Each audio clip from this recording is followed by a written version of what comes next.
Hello, hello. I'm Katie. This is Sean. I'm not going to repeat that title, but if someone can say it to me 3 times fast at the happy hour without mistakes, you'll earn a fist bump from me. So I think we've earned the title for the longest session title. So anyway, continuing on, Sean. Yeah, so has anybody here had to answer this question in their job? Yes, exactly. So anybody who's worked in developer relations for any length of time, especially in a leadership position, you probably have to answer questions like this. And in my time at Google, I actually had a slide deck that was titled, "What is developer relations and why do we pay these people?" And I would give that presentation essentially every quarter to the product and engineering leadership and essentially anybody that would listen to me to re-educate them on what it is that we do, the value that we bring to the organization, and lay a lot of the foundation and groundwork for justifying our existence, essentially. Now, through the last couple years, there's been obviously like an economic downturn. The budgets have been limited or cut, and teams have been impacted by that. And I think now as developer relations professionals, especially if you're in a leadership position, it's even more important to essentially be able to answer questions like this and justify our existence and essentially educate leaders so that they don't just purely see us as a cost center or duplicative in some fashion. And today, what we're going to do, Katie and I, is share some stories and lessons learned along our journey working both with startups and large organizations and how we sort of navigate that political landscape and things that have worked for us effectively. There's been a lot of talks based on frameworks and KPIs and metrics-driven ways of essentially proving our existence, which are fabulous. This talk is not really about that. It's more about stories and things that have been successful for us. I guess there we go. Yeah. Okay. So the state of the world. So as I mentioned, there's been a downturn. Lots of people have been impacted, even outside of developer relations. And with that, essentially the Twitter sphere, or the formerly known social network known as Twitter, has been abuzz. And even in the best of times, Twitter can be a place that's maybe not the most friendly environment to be part of, and it can be take its toll on us. But over the last couple of years, we've seen a lot of people that maybe we know, maybe ourselves, and essentially functions be impacted by this downturn. And it can become a very negative place to live. But I do think that despite that downturn, there is a lot of good things that come out of essentially limited resources. And we'll talk about some of those things today in terms of the things that we've learned and have been effective for us with utilizing essentially limited capacity. So we had a look at the sentiment, and what's some of the data that it validates the sentiment that we're all feeling? So the first thing I did is I took a look at what's happening with spend. So we all are at companies that make and sell technology. So the question is, are people buying that technology, which essentially funds our jobs? There's some cautious optimism this year. Spend is forecasted to go up, which is good-ish. It's a little bit backloaded. Good news is we're now in the second half of the year, so hopefully we're actually starting to see some of that backloaded spend happen. And yet there still is some caution. There is a little bit of hedging. There is a little bit of scrutiny. Instead of making large, long-term commitments, budgets are being reevaluated quarter over quarter. In addition, there's not surprisingly, more nimbleness and flexibility in those small, medium customers than in some of those larger customers. So it's not all sunshine and roses, but things are starting to look a little bit up and to the right. And what does this actually mean for us as a practice of developer relations? And as you can see, this economic roller coaster has had some implications. The first is looking at budgets. So our budgets are a little bit smaller. They're being more scrutinized. For example, budgets, $100,000, $250,000 and up, $1 million, saw pretty significant declines over the last year, whereas budgets under $100,000 saw increases. The second is looking at the data behind influence. And so this is digging into some of the Stack Overflow data. Executives saw an increase in reporting their influence in making decisions Engineering managers and product managers had an increase in saying that they had no influence over decisions, and marketers actually dropped out of the top 5 influencers of technology decisions. And so you actually see a lot more need to influence at the top. The third thing that we've seen is more people are independent in freelancing. We can make some hypotheses around it. It could be in combination of reductions in force, burnout, and so forth. But you do actually see an increase in the number of people who are sharing that they are doing their own thing, whether by choice or by necessity. And then the final is, not surprisingly, year over year, the trends in terms of what's impacting our profession remain the same. Measurement is hard. We need to continue explaining who we are and what we do. So that's kind of the lay of the land. And what does this mean for us? We have less money, less job stability, more need to influence from the top down, and the continuing challenge of making ourselves understood. So what do we do with that? We give up. No, that's not. Hope. We have hope. Yeah. So this isn't all necessarily bad. So if you look at sort of economics, there's always essentially expansion and contraction. And I've been around working in the industry long enough that I've seen essentially different stages of this happening throughout my career, where we have expansion, and we really saw this around, between 2020, 2022, very high valuations of companies, lots of money pouring in, as a consequence, essentially overhiring and so forth. And then there's going to be essentially a negative reaction to that, where we overcorrect and we constrict, and essentially, and then we at some point sort of level things out.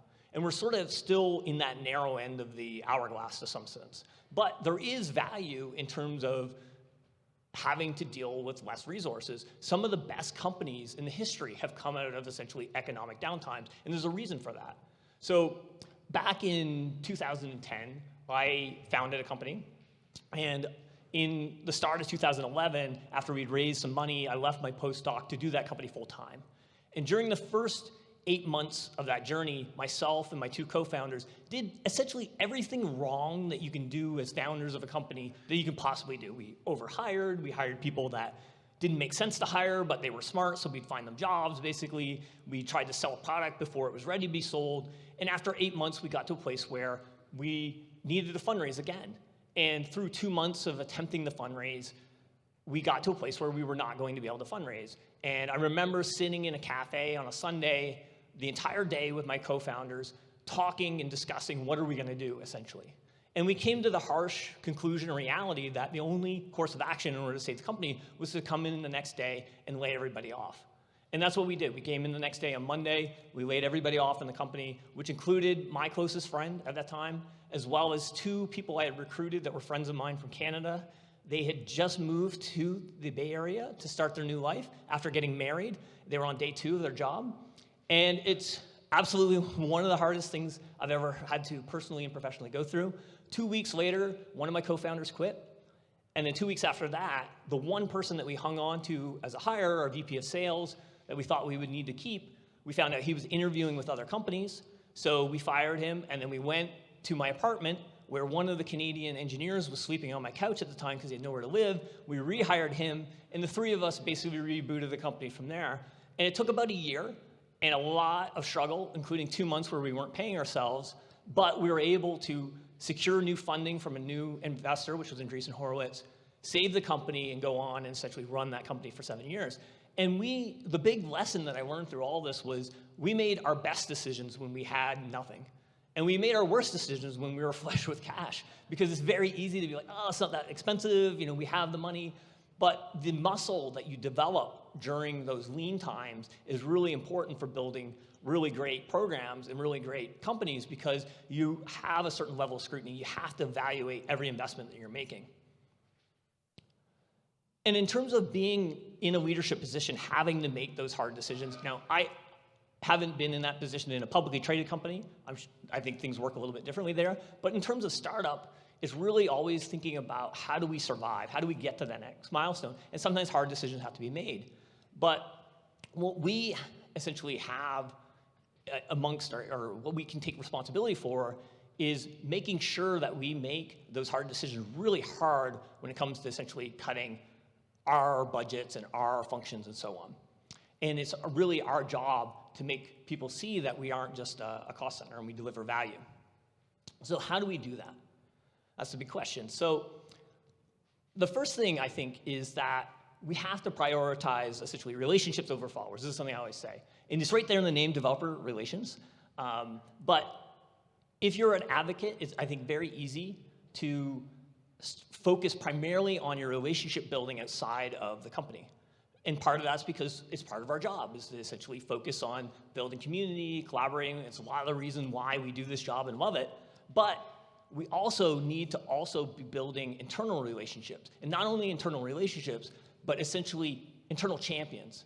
So we need to take the time to foster relationships with the sales leader, marketing, engineering, product leaders, and build those relationships, but also make sure that they understand the value that we bring to them. So not just the value that we bring to community and so on, we have to articulate our story differently, because the story that you tell to someone in sales about what you can do for them is different than the story that you tell to the CTO of the company.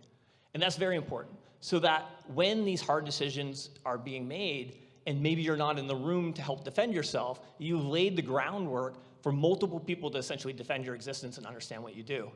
So a lot of this comes down to, there we go, making them care. And in order to do this, we have to essentially lay that groundwork. It can't be a reactive thing. It has to be sort of a day one objective. And put it in essentially words or phrasing that they understand. And this goes back to that deck that I had at Google where I card out every quarter, re-educate people. And it's easy to sort of shrug our shoulders and be like, oh, this is so frustrating. Why don't people just get it? But it's our job to make sure that they get it. And years ago at PayPal, when they were going through essentially hyper-growth, they had hired their first sort of adult head of infrastructure, this really experienced guy. And prior to that, all the people that were running infrastructure at PayPal were really smart software engineers, but they weren't necessarily experienced in building scalable infrastructure. So this head of infrastructure comes in to the area where the infrastructure team is, and he sees all these dashboards on the wall. And he's like, what are these dashboards? And one of the smart engineers there says, well, that's the software that we've developed to allow us to monitor web traffic, and then depending on how much traffic that we're getting, we'll route that to different servers so that we don't overload the server. And this head of infrastructure says, oh, okay, like a load balancer. And this guy that answered the question says, what is a load balancer? So what had happened essentially was these software engineers who were really smart solved the problem of essentially balancing loads to the website by recreating in software a load balancer, because they weren't experienced infrastructure people. They didn't know a piece of hardware existed called a load balancer that would solve this problem for them. So they used the tools that they understood to solve that problem. And that's essentially what happens a lot of times when leaders are trying to make decisions about where to make cuts. You're evaluating this thing, and if you don't understand it, it's much easier to say, well, this doesn't make sense to me, so I'm going to cut it. And most likely, the people who are leaders in your company, your CEOs and so forth, don't come from a developer relations background. They've probably come from some other functional area where they understand it more intimately, they have more empathy for it, and they're going to help justify the existence. So again, we have to essentially do all that work, that sort of political work, to make them understand what we do and the value that we have. Alrighty, so we've now gone through 2 concrete ways to break this vicious cycle, or at least to slow it down a little bit. So now I'm going to go through 3 examples from my own experience, which really center around the importance of healthy cross-functional business relationships for the business side of DevRel. And you're probably like, oh my gosh, did you really just say the business side of DevRel? And the answer is yes. To be clear, when in broadening perspective, we're not saying rethink what our job is, how we do our job. It's really broadening perspective on how we think about team. It's broadening perspective on who we can work with within the organization so we can have that mutually beneficial impact while also staying true to who we are. So the first example for broadening perspective is really about team. So when one historically thinks about team structure, they think I'm a manager, I'm going to hire people, we as a team collective are going to get work done. So a few years ago, I was hired in to an organization to build a team. And within 2 weeks of starting, was told, congratulations, welcome to the company, you have no head count. I was like, okay, this is gonna be fun. How do I be a team of one and have the impact of a team while also not burning myself out? And so it was really thinking much more broadly and opportunistically about how to define teamwork. And I approached it 3 ways. The first was I had very, very limited budget, and I was really intentional about how I used that budget, investing in a developer-centric agency, a couple of them actually, who could really be an extension of our organization, especially focusing on things like content, social media, and demos. The second is really seeing, and at this time, to clarify, I was sitting within the marketing organization. I know that varies from company to company. In this case, I was in marketing. Really seeing myself and DevRel as part of the same organization and finding what were the things what were the mutual goals we had, what were the pieces of content that they were creating that really seamlessly and elegantly flowed into the campaigns we were running, and where were those places that I might influence a little bit to get something new created while really leaning into the ease and impact of creating those additional pieces of content.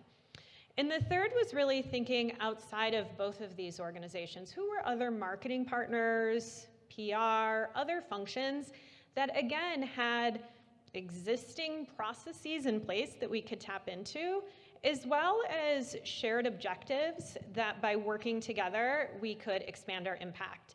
And so by doing this, we were able to not just keep the lights on with our programs, but really have expanded impact within the organization.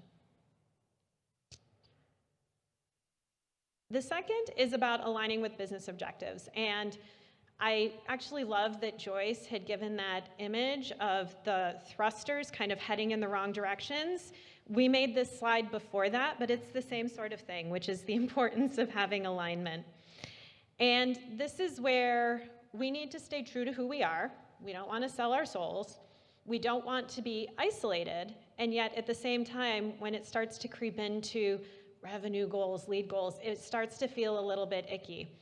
And so this is where it's about figuring out who holds the keys to the king or queendom for lead capture and revenue tracking and monitoring, becoming really, really good friends with them. So the example here comes from when I was running an events program sitting within developer relations.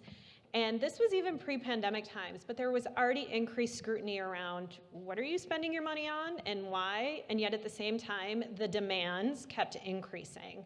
And so we were in a place where we really needed to be able to show that the way that we were spending our money was having impact on the business.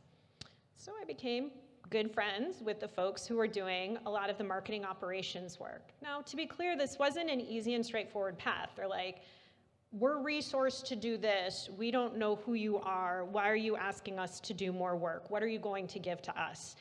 And so by demonstrating that lead impact, that we were actually bringing in something of value that was influencing revenue, we were able to get them to agree to capture our leads and to report out on them. And final example, going super duper quickly so we have time for questions, and this one is really, really close to home, which is thinking about what are the internal cross functions within the practice of DevRel. And looking at this, don't get fired. I moved into DevRel from marketing. I am a marketer in PGM clothing. I wear that proudly. And not surprisingly, there was some healthy skepticism about who I was and what I was doing. And in a tense exchange with an advocate, he's like, my job is to run fast, break things, and not get fired. To which I replied, my job is to keep you employed. And it helped me come up with this framework of a distillation model, which is to make that perfect dram of whiskey or whatever your favorite proof or zero proof spirit is, you need raw materials and you need a system and process in place. And that's really how I think about the importance of those multiple functions within developer relations, which is what do advocates bring to the table and what do program managers and business functions bring to the table. And they had the empathy, the listening, the technical expertise, and I had process. And by recognizing that we were all marching towards that same beautiful dram of whiskey, we were able to recognize those complementary skills and be highly productive together. Now, some of these examples come from large companies, and so how do we actually think about them at scale? And that's really where it's not necessarily thinking about how many heads do we need to do these things. It is thinking about what are all of those functions that we can opportunistically tap into, and really that alignment around business objectives so that we can have that multiplicative effect of working together. But the most important thing is we can make the greatest demos, we can make the most compelling videos, and if we're not doing that business work responsibly, if we're not telling people about it, it doesn't really exist. And so we really do, and this goes into that theme of the maturing of the profession, is making sure that we're really showing that we're a boon to the business. And how may we do that? By aligning with those business functions whose core responsibility is doing that kind of work. All right.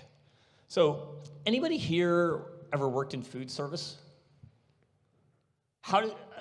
Is this job better than that job? Yes. My last non-technical job, which was in high school, was working at Subway. I was a sandwich artist. Burger King. Oh, Burger King? Burger there. King. There, yes. I still have the smell of Subway burnt into my nose.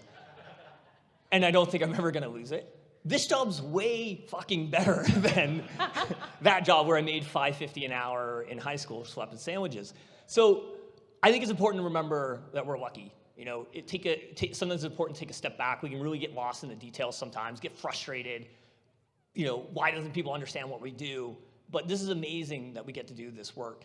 And, you know, I put this tweet up here, which is the most viral thing that I've ever done on Twitter, that I did a couple years ago where I said, developer advocacy is simple. You just need skills in engineering, marketing, business development, product management, content creation, and be a skilled communicator in both written and verbal. After that, the job really takes care of itself.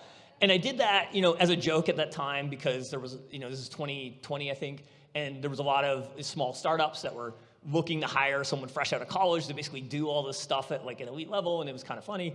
But this sort of glass half full sentiment of this is that especially if you're a developer advocate, we get to do all this stuff, which is pretty cool. We get to leverage our technical skills, connect with people around the world, engineers, make them care about the things that we care about, learn from them, educate them, and that is pretty amazing.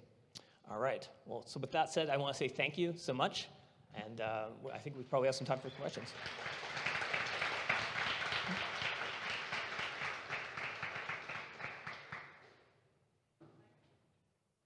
Microphone, there we go.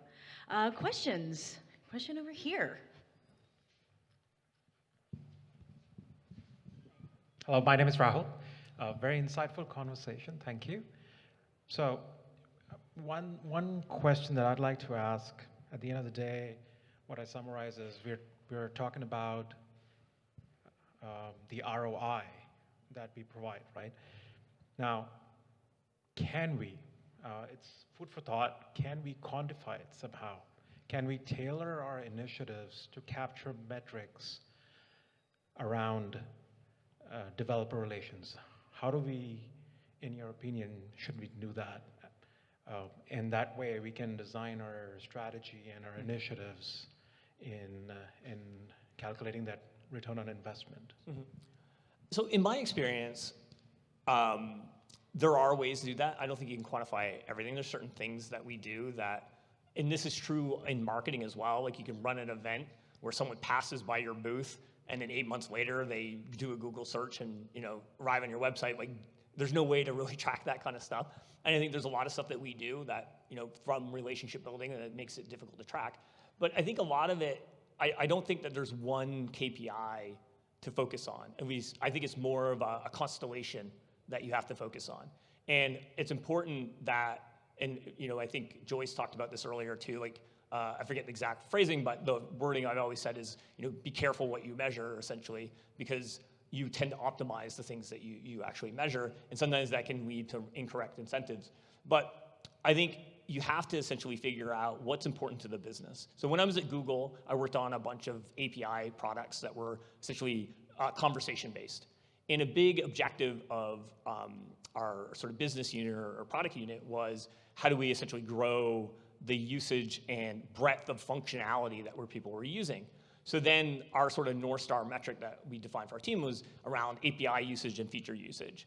And it's hard a lot of times to necessarily say that, okay, I went and I ran this meetup and it led to XYZ, but there are ways of essentially telling that story from an impact perspective. And I think when you've done some of the things that we're talking about of laying the groundwork of helping people understand what you do, then you can weave essentially a narrative. A lot of it comes down to storytelling, which we should be good at because it's part of our job, is telling that story of how you got to that metric. Like, what was the influence over it? And you look at other functions like product marketing stuff, a lot of times they're also framing things in terms of pipeline influence is maybe what they're talking about. So I think a lot of it, in my experience, has come down to influence on on things that are basically core metrics for the business.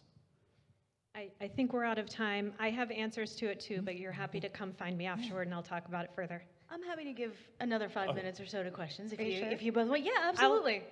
I'll elaborate Please, with two quick points on that.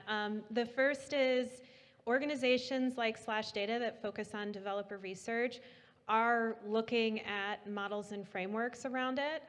They're non-trivial and complex and do require some data science behind it, but they are starting to think about what are those multiple touch points, what is that constellation, and how to put them together. On a smaller level, it's like if you do a thing, getting into that CRM system, as icky as it may feel, it is speaking their language, it is plugging the data into the system, and it is that way of saying, if they're looking at marketing influenced pipe, what is DevRel influenced pipe? Particularly for products, for example, this is coming from an example of cloud as an industry where developers and technical decision makers are going to have an outsized influence on those things.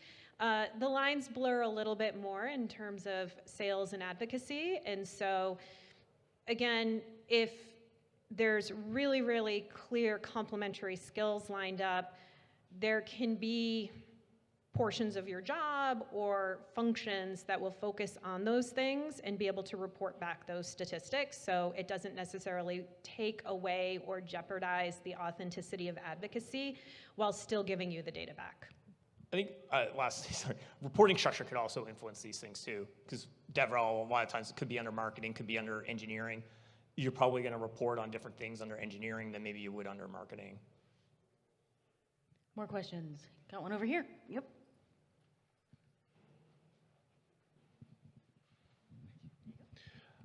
This is a question with regards to, I think, Sean, you mentioned sort of like doing more with less. And, I come from music, and I know there are a couple of musicians in here, and we know how to stretch a dollar like emerging markets, really. Do you have an example of when you're like, here's how we're going to do it, and it's not going to cost us a lot? And I ask it because we're in this sort of climate right now where, like, everything's being cut. So how do you make it work with so much, like, so little? Yeah. So, I think that some of the things that I did at Google, when it came to like events, sort of like the high cost stuff, we would host those at Google campuses. And we had the advantage that we had the Google name and fancy offices where people wanted to come. But you could do that at significantly lower cost than renting a space or something like that. At Skyflow, we do a lot through partners. So that way you're not taking the full burden of the cost. You might be able to significantly cut the cost by bringing in complementary products and companies, and then you're sharing the burden, but it also like helps tell a more complete story, especially if you get like good partners that aren't competitive essentially. Then you can actually put on an even better event by sort of weaving a more integrated story. Those are just a couple of like key tactical things that we've done. And I would say, in addition to partners, community, champions, and so forth, thinking about that as the extended network of I'm going to say lowercase I influencers because I know uppercase I influencers involves money and legal and everything like that.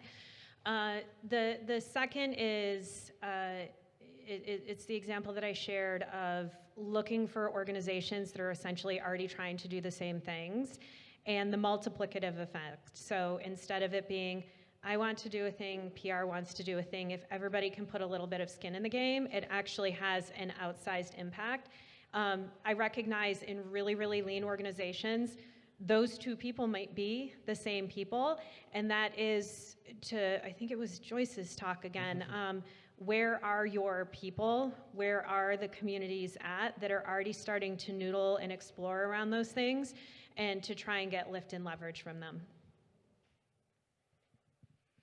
All right, well, can we get one more round of applause for Thank Katie you. and Sean? Thank you.